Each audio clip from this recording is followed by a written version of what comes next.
Chapter 1. The Door in the Briar Lane. In the old country where towns were built with patient hands and roofs were pitched steep against uncertain skies, there existed a lane that never appeared on any official map. It was not because the lane was hidden by magic in the theatrical sense, no sudden shimmer, no dazzling burst of light, no grand announcement for those who liked their wonders loud. It was hidden instead by something far simpler and far more reliable. It was hidden by being overlooked. The lane lay just beyond the edge of Brackenvale, a modest town of stone chimneys and narrow streets, where shop signs creaked softly and windows glowed with an evening warmth that seemed to have been perfected over generations. People in Brackenvale knew one another's footsteps. They knew whose door would open at which hour. They knew the particular sigh of the river as it slid beneath the bridge. But the lane, called Briar Lane by those who had once spoken of it, was not part of their knowing. It began near the last cottage on the outskirts, where a hedge grew thick and dark with glossy leaves, and it wound through brambles that seemed to favor that place, braiding themselves into a polite barrier. The lane was not blocked, precisely. It simply looked, at first glance, like nothing more than a careless tangle of growth. And most people, when offered the choice between a clear road and a path that looked like trouble, took the clear road and congratulated themselves on their good sense. Only a certain kind of person noticed the difference between impassable and uninviting. Only a certain kind of person paused long enough to see that the briars did not truly snare the lane at all. They framed it. On an evening that felt neither hurried nor slow, one of those evenings that settled over the world as gently as a blanket, Elian Morkant stood at the edge of Brackenvale, holding his satchel close and looking at the hedge with an expression that could not be mistaken for ordinary curiosity. Elian was, by profession, a maker of maps. Not the kind of mapmaker who sat in a bright office and copied lines from other lines, but the older kind, the sort who walked roads until his boots learned them, who asked questions in inns and listened longer than most people thought sensible, who watched the shape of a hill and understood what it meant to the wind. His maps were not merely accurate, they were thoughtful. He drew the bend of a river the way it truly behaved. He marked the slope of a path where carts tended to falter.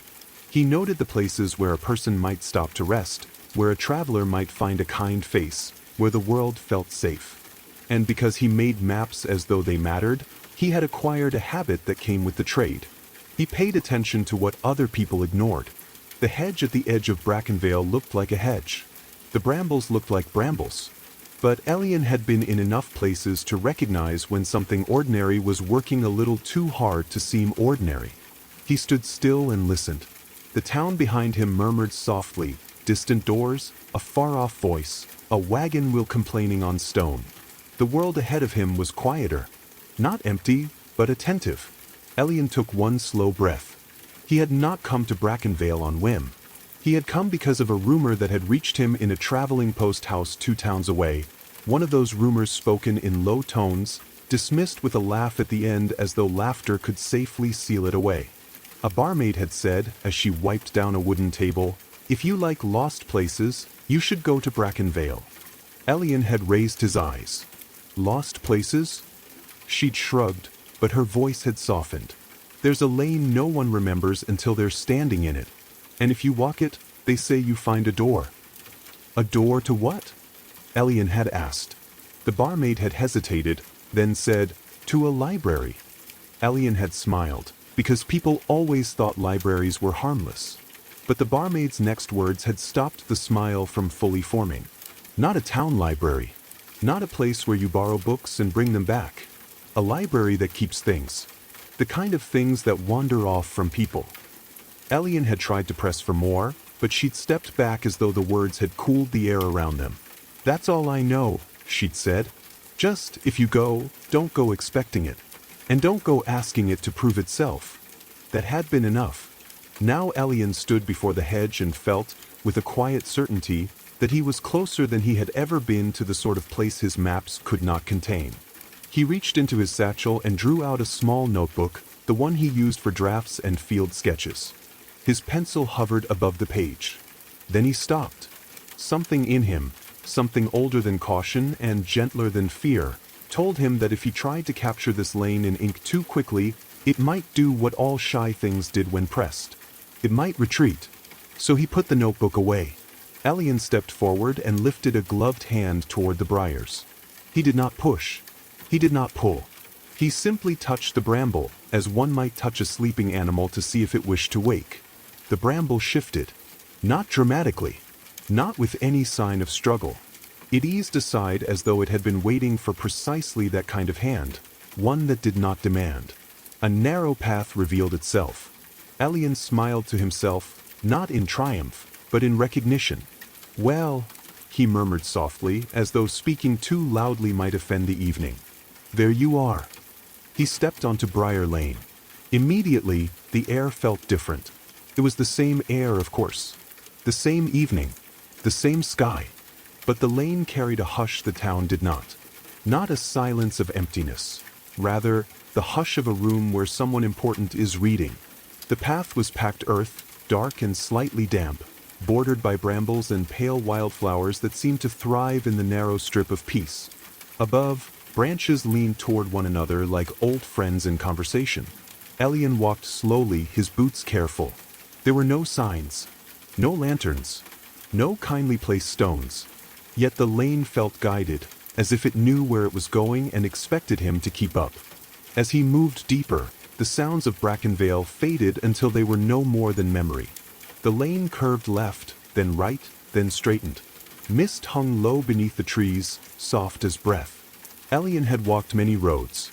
He had crossed moors and climbed hills, navigated forests and followed rivers. But this lane felt distinct not because it was difficult, but because it felt intentional, as though it had been laid down for a single purpose, as though it existed to be walked. After a time, how long, he could not say because time behaved strangely when the world went quiet, Elian reached a clearing. It was small, enclosed by tall trees that stood with the solemn confidence of guardians. The ground was covered with moss and fallen leaves, and in the center of the clearing stood a building that did not belong to the countryside. It was not large, but it was unmistakable. A library. It looked as though it had been constructed by someone who loved books and understood weather. Its roof was steep and dark, its windows tall and narrow, and its stone walls were softened by climbing ivy. A single lantern hung beside the door, unlit, as if waiting for twilight to ask for light. Elian approached slowly, his heart calm but attentive. He noticed details that made his fingers itch for pencil and paper. The carvings around the doorframe were not decorative. They were symbols, simple shapes like small maps of ideas. A circle, a key, a wave, a closed eye, an open hand. Above the door, there was no signboard, no name, only a small plaque, weathered and plain, with words engraved so softly that one might miss them unless standing close. Elian leaned forward and read, "This place keeps what you do not know you've misplaced." He swallowed. It was the sort of sentence that felt like a truth you had nearly remembered all your life. Elian lifted his hand to knock. Before his knuckles touched the wood, the door opened. Not suddenly, no dramatic swing, no startled creak. It opened the way a thoughtful person might open a door for someone expected. A figure stood in the doorway. The keeper was dressed in dark, simple clothing, as though fashion were not the point of living. Their hair was pinned back neatly, and their face carried a calm that did not come from innocence but from practice. Their eyes, steady and clear, rested on Elian with the sort of attention that made him feel, immediately, as though he had been read from the inside. "Good evening," the keeper said. Their voice was low and composed, soft enough for bedtime and steady enough for truth. Elian found that he returned the softness without trying. "Good evening." The keeper's gaze moved briefly to Elian's satchel, then back to his face. "You walked the lane." "I did," Elian replied, as though it were not an achievement but an answer. A hint of something, approval, perhaps, or relief, passed through the keeper's expression and was gone again. "Then you may enter," they said, stepping aside. Elian hesitated, not from fear, but from a sudden awareness that crossing this threshold might rearrange something in him. "What is your name?" he asked, gently, as one might ask a candle flame. The keeper paused. "My name," they said, "is Sarah." The syllables sounded like a page turning. Elian inclined his head. "Elian." Sarah watched him for another moment, as though letting the name settle into its proper place. Then, with a courtesy that felt older than manners, they gestured him inside. Elian stepped over the threshold. Warmth met him, not heat, but the gentle, particular warmth of paper and wood and quiet fires. The air smelled faintly of ink and cedar. Lanterns burned low along the walls, their light honeyed and calm. And the silence, it was not empty, it was full. Shelves rose on either side, tall and orderly, lined with volumes of every size. Some were leather-bound with gold lettering. Others were cloth-covered, worn at the corners, handled often. A few looked almost new, but their covers seemed to shimmer subtly, as if the books were still deciding what they wanted to be. Elian stood still, breathing it in. "I didn't know a place like this could exist," he said softly. Sarah closed the door behind him. The sound was gentle, final, comforting. "It exists," Sarah replied, "because people lose things that cannot be found in pockets." Elian turned to look at them. Sarah's gaze remained steady. "You've come for something." Elian's first instinct was to deny it. Because he had come, he told himself, for curiosity, for the sake of his craft, for the thrill of rumor proven true. But the library's air did not permit easy lies. So Elian answered honestly, though the honesty surprised him as it left his mouth. "I think," he said, "I've come because something in me feels unfinished." Sarah's expression softened, just slightly, like a curtain drawn back an inch to let in light. "That," Sarah said, "is a very common reason." Elian glanced around again, overwhelmed by a quiet kind of wonder. "And what happens now?" Sarah's lips curved, not into a smile, but into something that suggested warmth lived behind their careful composure.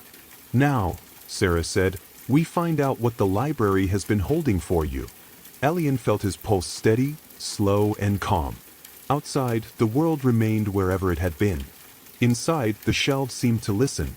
And somewhere deeper in the library, beyond the first room, beyond the visible lanterns, beyond the obvious paths, something waited, patient and precise, ready to be remembered. Sarah turned and began to walk. Elian followed, his steps quiet on the wooden floor. And the story, at last, began to open. Chapter 2: Shelves of Unfinished Stories. The library did not reveal itself all at once. Elian noticed this immediately as he followed Sarah deeper inside. The first room, which had seemed so vast when he entered, quietly gave way to corridors that curved out of sight, alcoves tucked into unexpected places, staircases that appeared only when approached from the proper angle. It was not confusing. It was considerate. The floors were wood, darkened by age and softened by careful use. Each step Elian took produced only the faintest sound, as though the library preferred not to interrupt itself. Lanterns hung at intervals along the walls, their light steady and warm, never flickering, never demanding attention. "Most people expect libraries to feel overwhelming," Sarah said, walking just ahead of him. "Or intimidating.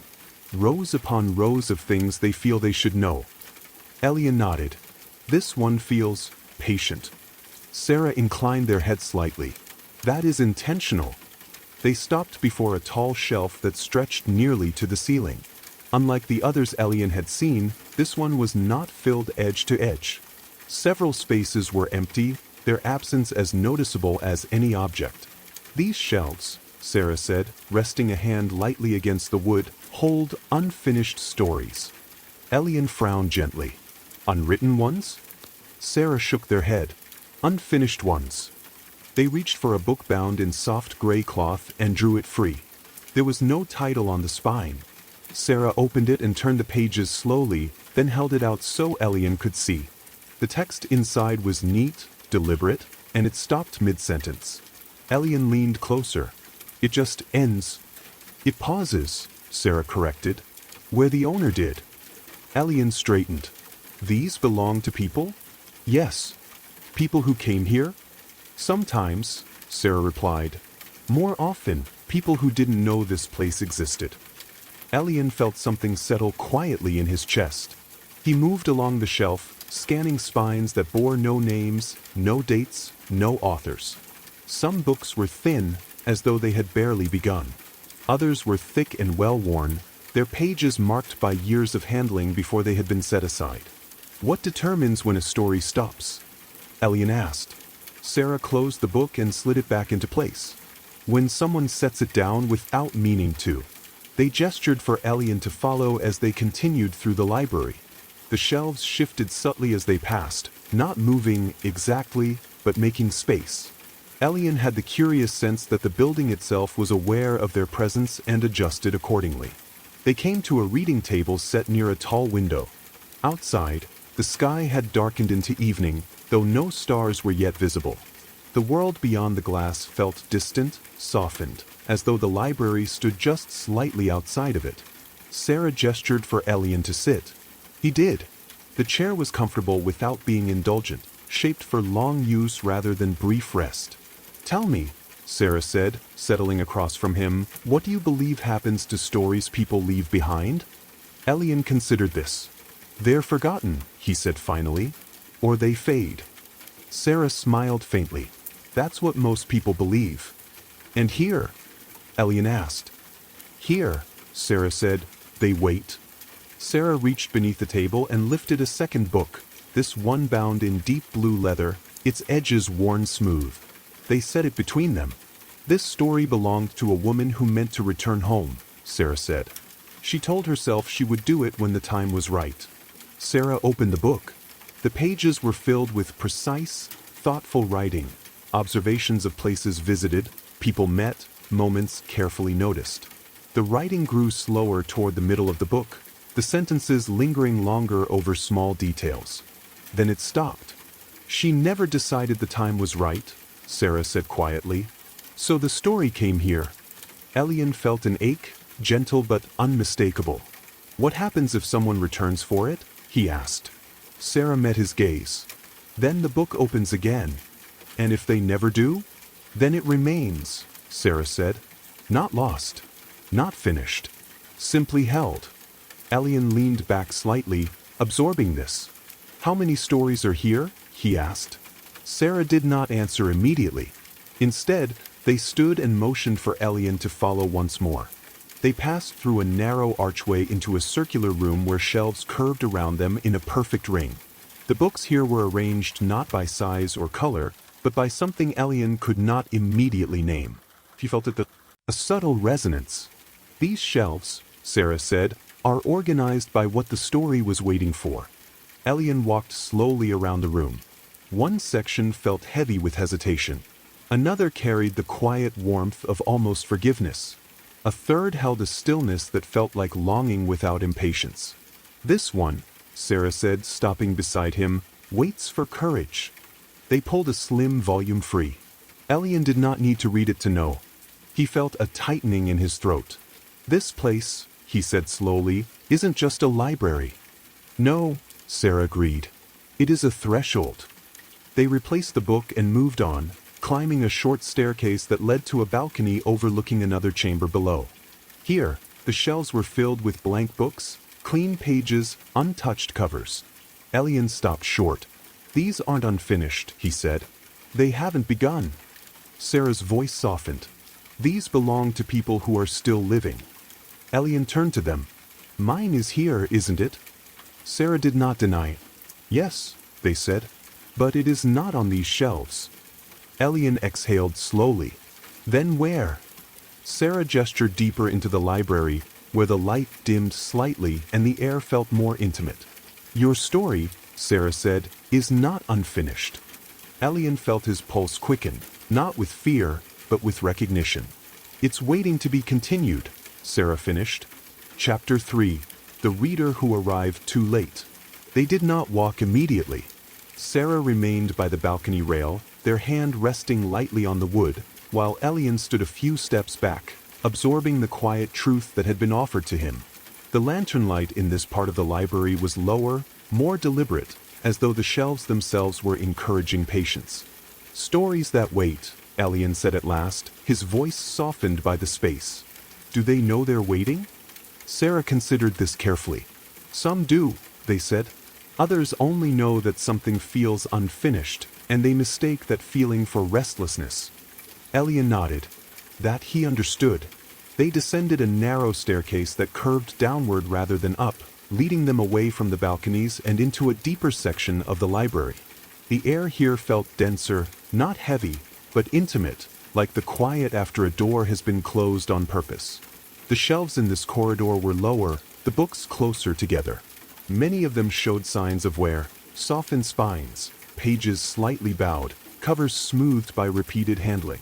These stories, Sarah said quietly, have been opened more than once. Elian ran his fingers along the edge of a shelf without touching the books themselves. By the same people? Not always, Sarah replied. Some stories are revisited by others who recognize pieces of themselves inside. They stopped before a small reading nook tucked between two shelves. A chair sat there, angled toward a low table. A single lantern rested nearby, its glow gentle and focused. This is where the reader arrived too late, Sarah said. Elian felt something shift in his chest. Too late for what? Sarah reached for a book resting on the table. Its cover was a muted green, the title absent, as so many were. Too late to say what mattered, Sarah said. Too late to remain.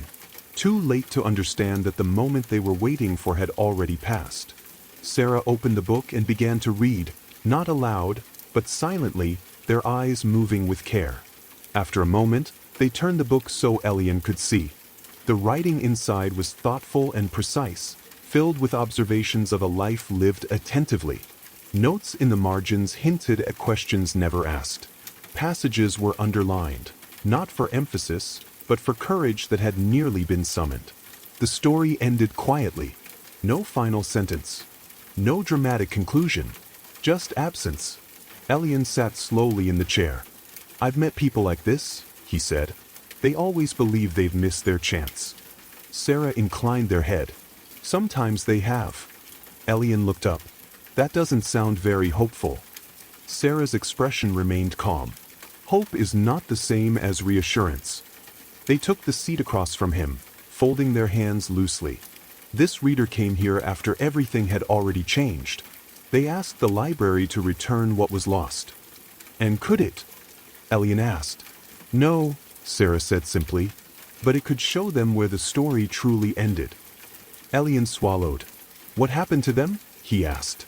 They learned how to finish reading, Sarah replied, even when the ending hurt. Elian looked back at the book. I think, he said slowly, that arriving too late is one of the quietest fears people carry. Yes, Sarah said. It does not shout. It waits. They rose and moved on, leaving the reading nook undisturbed. As they walked, Elian noticed that the shelves gradually shifted again, the books here arranged not by what they waited for, but by what they feared.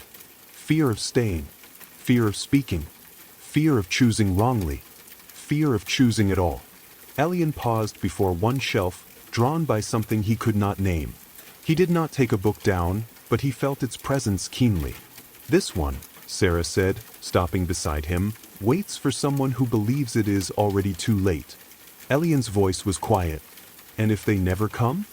Sarah rested their hand against the shelf. Then the story remains here, complete in its incompleteness. They continued until they reached a tall doorway framed by dark wood.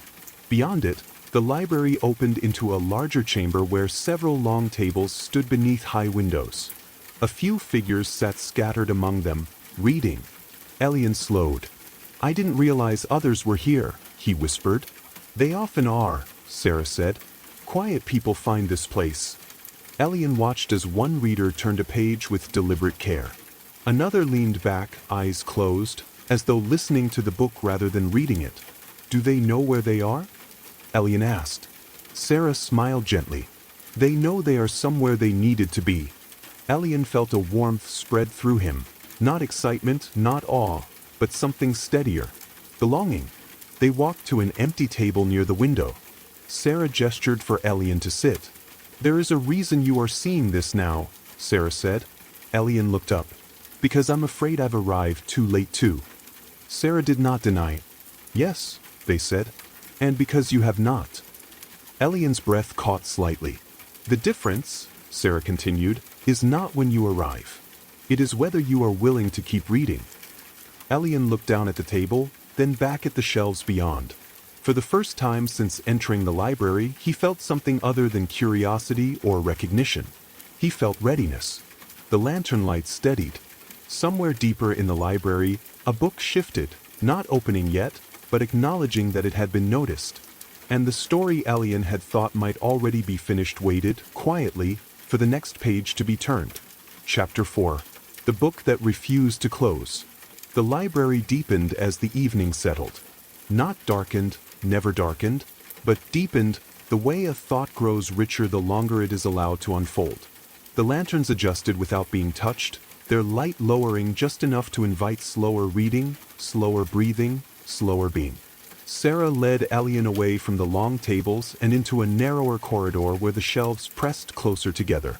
The ceiling dipped slightly here, encouraging heads to bow, as though the space itself understood reverence. This part of the library, Sarah said quietly, does not receive many visitors. Elian felt it immediately. The air carried a weight, not of sadness, but of attention. The books here seemed more alert, their presence unmistakable, as though each one were aware of being unfinished in a way that mattered. They stopped before a single shelf that stood apart from the others. No alcove, no surrounding volumes. Just one book, placed carefully at the center, as though it required room to breathe. Its cover was a deep, muted red. "This is the book that refuses to close," Sarah said. Elian did not reach for it. "Refuses?" "Yes," Sarah replied. "It has been set down many times. It has never accepted that it was done." Elian felt a quiet recognition settle in his chest. "What makes a book refuse?" he asked. Sarah rested their hand against the shelf beside it. "Some stories are not unfinished because they lack an ending. They are unfinished because they are waiting for permission."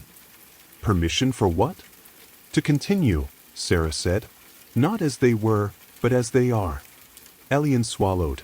Sarah lifted the book and placed it gently into Elian's hands. It was heavier than it looked. Not physically, but emotionally, as though it carried more than words. Elian held it carefully, the way one holds something that might change shape if mishandled. "Open it," Sarah said. Elian did. The pages were filled with elegant writing, steady and deliberate. This was not a story begun hastily. It had been lived slowly, thoughtfully, with care.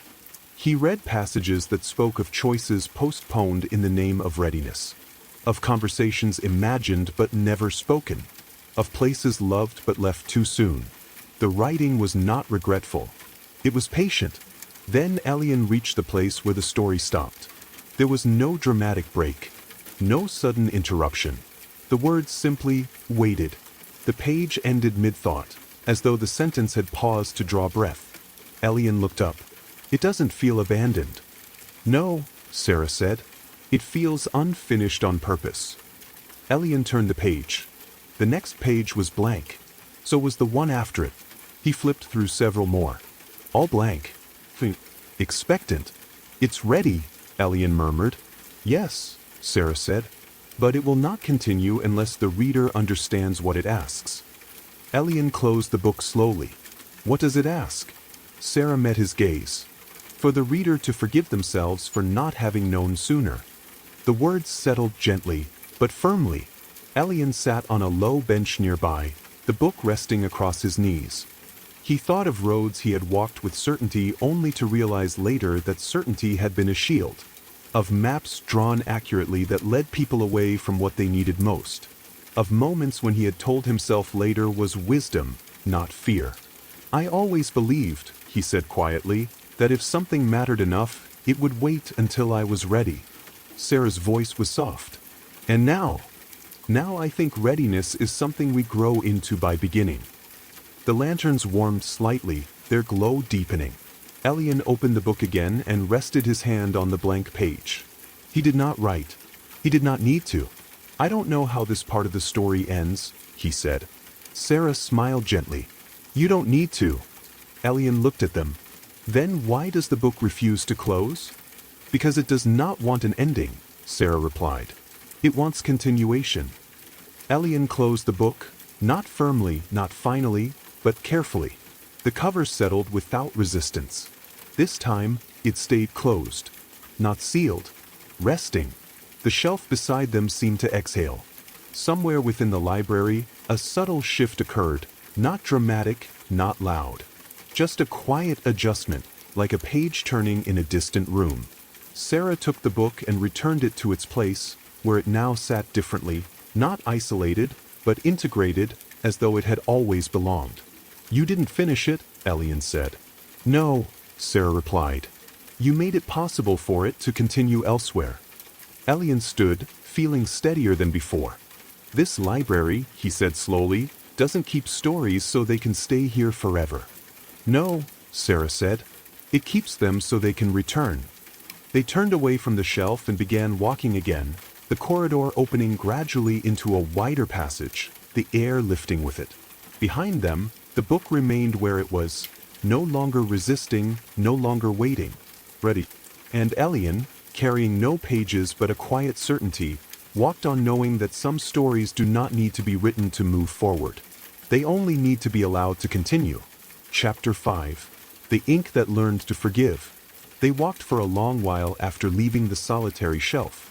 Not because the distance was great, but because the library understood the weight of what had just settled and gave it room. The corridors widened again, the ceilings lifting slightly, the lantern light brightening just enough to feel like breath returning after a held pause. Elian noticed the change without needing to name it. "Does the library always respond like this?" he asked quietly, his voice naturally lowered, as though the shelves themselves were listening. Sarah nodded. "It responds to release. Holding requires vigilance. Letting go allows movement." They entered a chamber unlike the others. The floor here was pale stone, worn smooth, and the walls were lined with desks rather than shelves. Each desk held inkpots, quills, pressed flowers, folded notes, and small objects that looked as though they had once been cherished and then set aside with care. "This is where the ink learns," Sarah said. Elian slowed, drawn forward by a feeling that was neither excitement nor apprehension, but recognition. The air carried the faint scent of old paper and dried leaves, of ink long absorbed into fibers and stories. "Learns what?" he almost asked. But the answer arrived before the question did. "This is where forgiveness takes shape," Sarah continued. "Not the kind offered outward, but the kind that turns inward and finally rests." Elian stopped beside one of the desks. A book lay open there, its pages filled not with a single hand's writing, but many. The ink changed shade from paragraph to paragraph, deep brown, soft gray, faded blue, each section written by someone different. "What is this?" Elian asked. "A shared volume," Sarah replied. "For those who believed they were the only ones who failed themselves." Elian swallowed. He turned the pages slowly. The words were not dramatic. They did not plead or confess. They acknowledged. "I did not know how to stay. I waited too long to speak. I mistook caution for wisdom. I believed silence would protect me." Each entry ended the same way, written smaller, steadier, as though the hand had finally stopped trembling. "I forgive myself." Elian closed the book gently. "I've drawn maps for places people never meant to leave," he said softly. "I told myself accuracy was enough, that it wasn't my responsibility what they found when they arrived." Sarah did not interrupt. "I see now," Elian continued, "that some of those maps helped people avoid what they needed." He looked up, meeting Sarah's gaze. "Does the library hold that too?" Sarah's voice was kind. "The library holds what you're ready to see clearly." They moved deeper into the chamber. Elian noticed now that each desk bore subtle differences. Some held letters never sent. Others held pages torn from journals. Some held nothing but a single line written over and over until the ink grew faint. "What happens to these?" Elian asked. "They don't stay," Sarah said. "Not once they're understood." Sarah stopped beside a desk near the center of the room. Upon it rested a simple book, bound in unadorned leather. Its pages were blank. "This one," Sarah said, "is yours." Elian felt his breath still. "I haven't written anything," he said. Sarah gestured toward the blank pages. "That's why." Elian sat. The chair felt familiar, as though it had been shaped for him long before he arrived. He rested his hands on the desk, then on the book itself. The leather was warm beneath his palms. "What am I supposed to write?" he asked. Sarah shook their head gently. "You're not here to write." Elian frowned slightly. "You're here to forgive the ink," Sarah said. "Not to demand it say what you think it should have said." Elian closed his eyes. He thought of the maps he had made, the care, the precision, the pride. He thought of the ones he had never finished because he feared they would reveal something he wasn't ready to see. He thought of all the times he had believed understanding must come before action, not after. When he opened his eyes again, he did not reach for a quill. Instead, he placed his hand flat against the first page. "I forgive myself," he said quietly, "for believing I had to know everything before beginning." The lanterns in the chamber warmed noticeably. Elian turned the page. Ink appeared, not written by his hand, but formed slowly, gently, as though the page itself were remembering. "Then begin anyway." Elian's throat tightened, not with sadness, but with relief. He turned another page.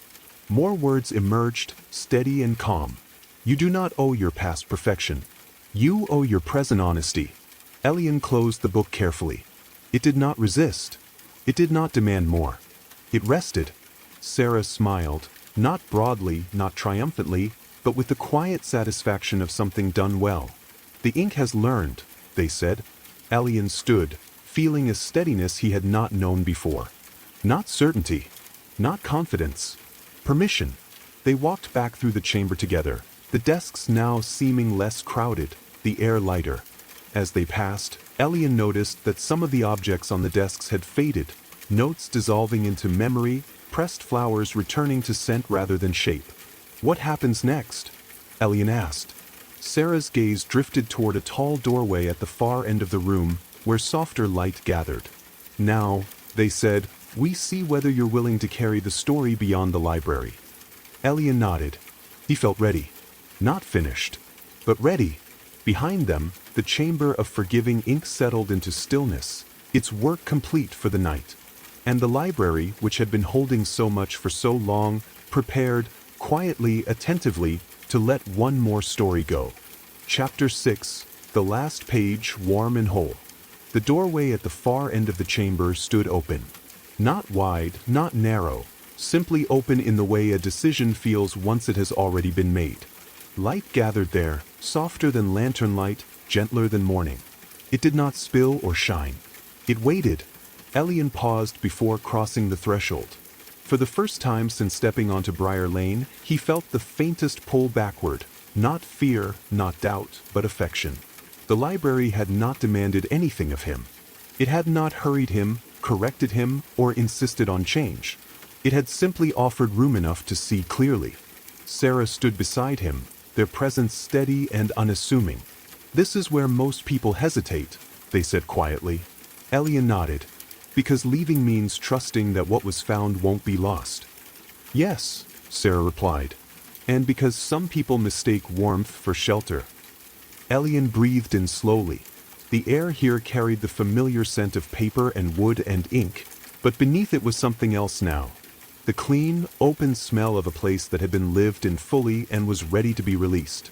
"What happens to the library when I leave?" he asked. Sarah's expression softened.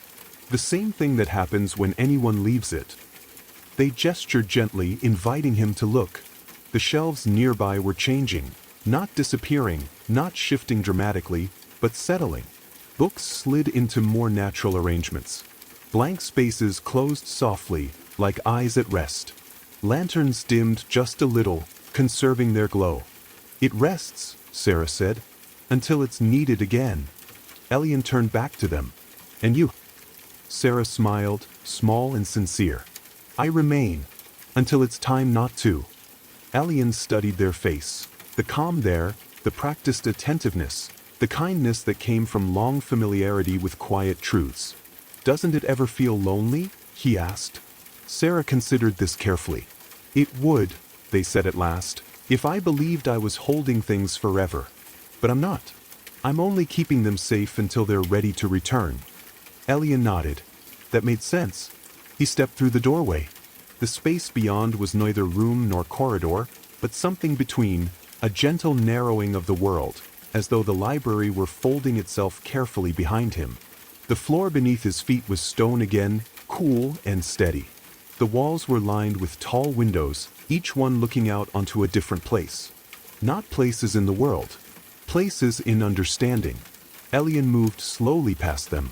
One window showed a road he had once mapped incorrectly, not because he lacked skill, but because he had been afraid of where it led. The image did not accuse him. It simply showed him the bend he had avoided. Another window showed a table where two people sat in silence. Not awkward, not strained, but unfinished. The scene did not ask him to return. It asked him to remember that silence could be shared. A third window showed a blank page, not empty, but waiting. Elian felt no regret in these images. Only clarity. At the far end of the passage stood a final door. This one was simpler than the library's entrance. No carvings. No inscription. Just wood, smooth and warm beneath his hand. "This is the last page," Sarah said softly, now standing a few steps behind him. Elian rested his palm against the door. "I expected it to feel heavier," he admitted. Sarah's voice was kind. "That's because it isn't an ending." Elian smiled faintly. "Of course." He opened the door. Morning greeted him, not bright, not startling, but early and kind. The clearing beyond the library lay bathed in pale light.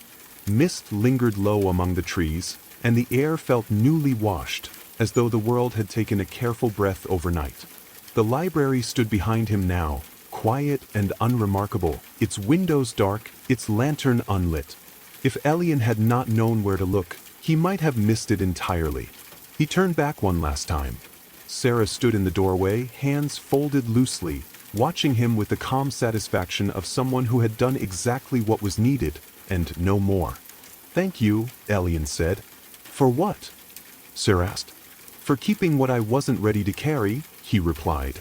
Sarah inclined their head. "And for returning when you were." Elian stepped onto Briar Lane. The path was still there, clear, welcoming, but already the brambles leaned closer, not to bar the way, but to restore the quiet balance of the place. As he walked, Elian noticed something subtle but unmistakable. He felt complete. Not finished. Not resolved in every way. But whole. The satchel at his side felt lighter, though nothing had been removed. His steps were steady, unhurried. He did not feel the need to mark the path behind him or sketch the turns ahead. Some places, he now understood, were not meant to be mapped. They were meant to be remembered. When he reached the edge of Brackenvale, the town greeted him with its familiar sounds, doors opening, voices rising, the gentle persistence of ordinary life. Elian stepped back into it without resistance. Later, much later, he would sit at a table with his notebook open. He would draw again, but his maps would change. He would leave room for pause. He would mark places of rest. He would note not just where roads went, but where people tended to stop. And sometimes, only sometimes, he would leave a small space unmarked. Not because he had forgotten it, but because he trusted it to appear when needed. At the edge of the world, the library rested. Its shelves were full. Its lanterns were dim. And one story, no longer unfinished, no longer waiting, had been returned gently to the life that had always been meant to carry it forward. The last page did not close. It warmed. And then, quietly, it became the first.